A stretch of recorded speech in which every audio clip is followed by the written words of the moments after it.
solving those problems already. What I would like now is to change this a little bit. So I would like to ask Nuno to come here to the front. Norberto, come here to the front. And the people that are there in the back more display. We had questions for both of them. We're not going to ask, okay? So it's not boring anymore. You're already fed up with it. Norberto is the organizer of TEDx Porto, one of the most successful TEDx in the world, and in Portugal, and in Portugal for sure. Nuno is the owner of a business here, which is very traditional. It's a real estate, sorry, and this is about how you do things and what you do things. So what it does, if I say is a real estate, then you already lost your interest, maybe. Okay, I can tell you there is a lot to hear from Nuno about the way you do things. You know, it's how you do things and not what you do. In the same way, with Norberto, you actually feel that it's so interesting. You know, what's a TEDx? And actually, I can even say what he does for a living. You know, he works for Sonai, this big company, and he's in front of innovation, right? So that's very interesting. Yeah. So you want to hear it about these whats. But in the same way, I want them, both of them, to talk about the how, not about the what. You know, I already told the what: real estate, organizer of a big event, and working for a big company. The how is, in this case, for example, we have questions here, and we know we have our own ways of doing things, and we believe we have our own beliefs.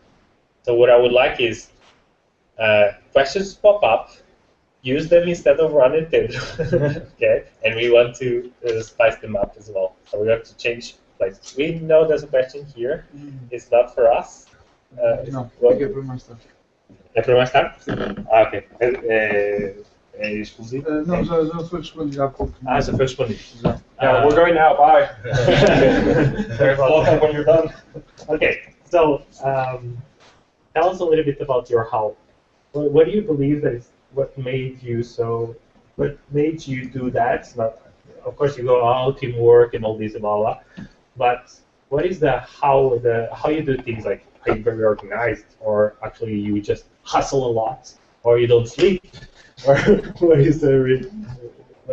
It depends. I have so many hats. I keep on taking them off and putting them back on again. And I have very different ways of working depending on the context.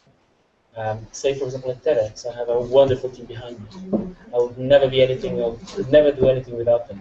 I'm nothing. I'm just a facilitator for them. I stand out of the way for them. So basically, the way here to be a leader is to make others lead. That's not my position to lead and to pull everyone with me.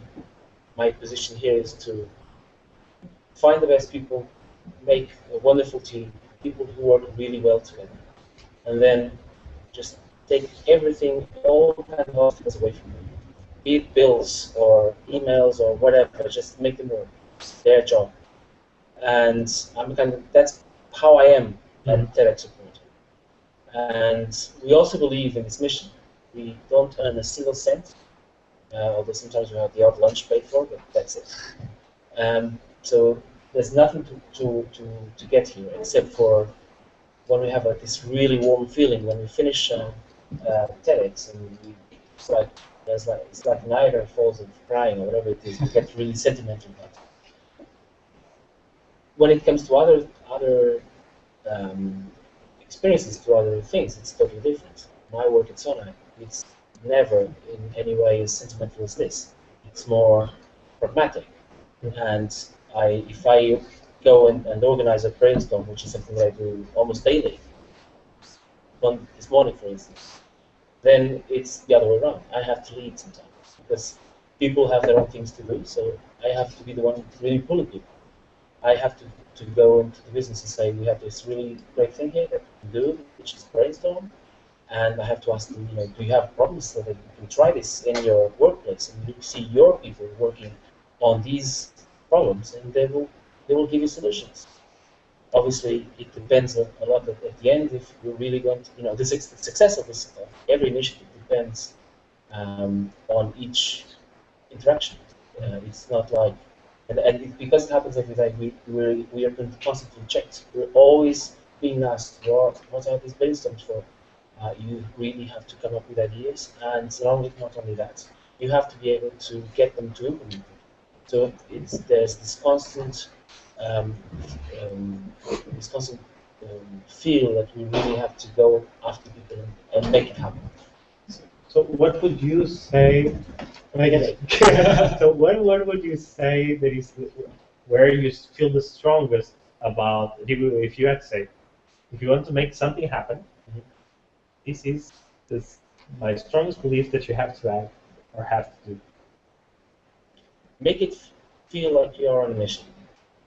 If you believe, there's this old urban myth, I don't know if it's really true, I don't care, but it's really encapsulates a lot of truth, which is that at NASA in the 1960s there was an old woman with a broom, and she was swiping the floor and sweeping the floor. And she was asked, "What are you doing?" And she said, "I'm helping launching man on the moon."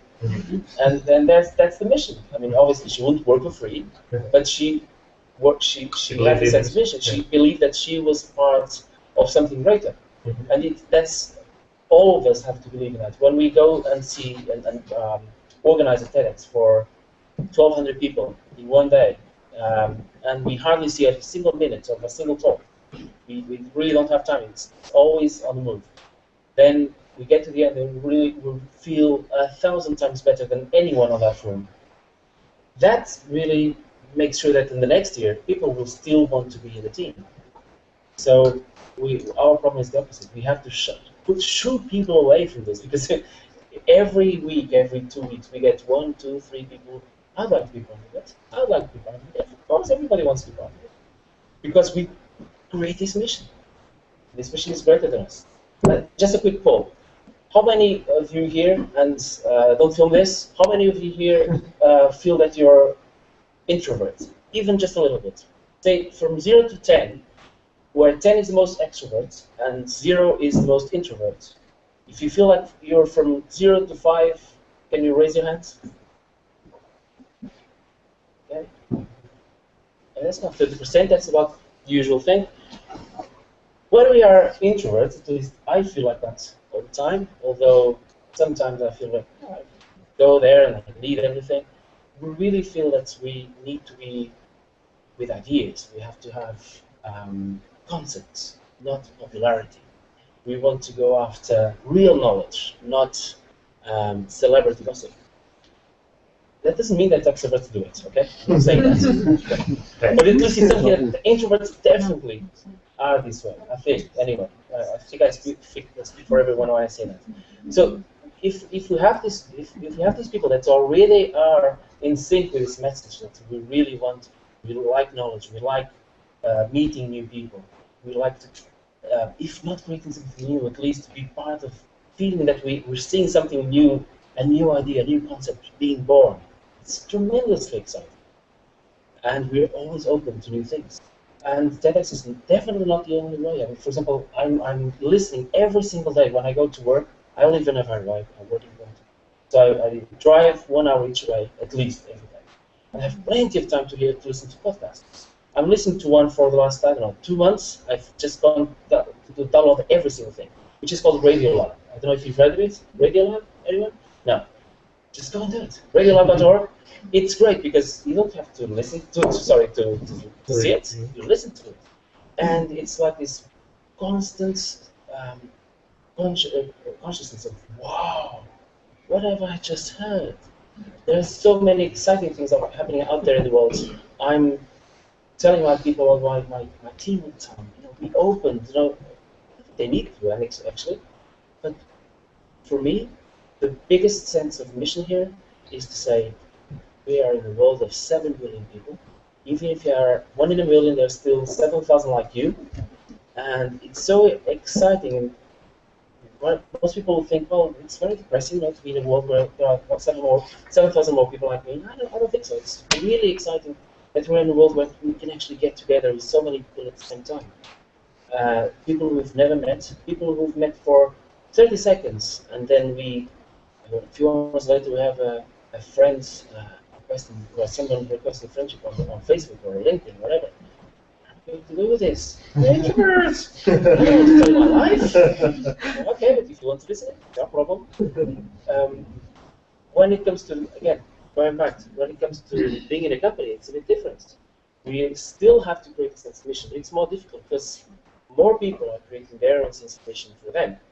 And most of the time, it's people who pay them their salaries. So it's more important in this company setting than someone who comes along and says, come with me, and let's do a brainstorm with 20 people talking about, say, how to reduce queues at the checkout time, checkout tilt.